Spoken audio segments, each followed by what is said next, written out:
Nabalitaan nga namin na meron daw pumasok na magnanakaw sa kapitbahay namin. Kaya naman na-alarma kami. Kaya ito, bukod sa CCTV na in-install namin, nagdagdag din kami ng ganitong klaseng alarm sa pintuan. Dahil alam naman natin ang mga kawatan walang sinisino-sino. Maganda nga tong nabili namin sa online. Grabe, sobrang lakas talaga. Ewan ko na lang talaga kung magnakaw pa yung magnanakaw na yun dito sa amin. Battery operated pala to, kaya naman kahit mawalan ng kuryente, meron pa rin tong ingay.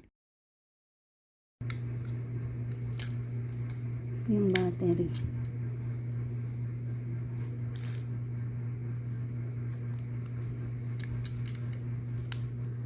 Tapos dito yung on.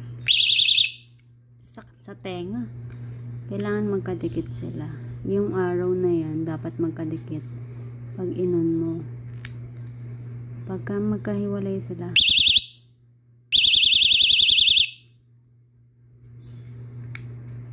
sakit sa tenga.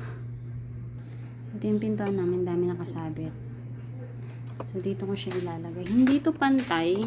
Medyo hindi to pantay, meron tong parang Ayan o. Pero tatry natin kung kakayanin. Hindi ko muna ididikit kasi itatry muna natin kung ano. So ayan.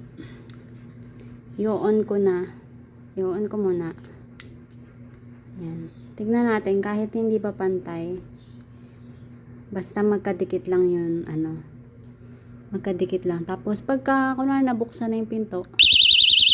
Ganyan siya. So pwede siya kahit hindi pantay. Basta magkatapat. Kabit ko na guys. Try natin. Ganun pa lang. Ang sakat na sa tenga.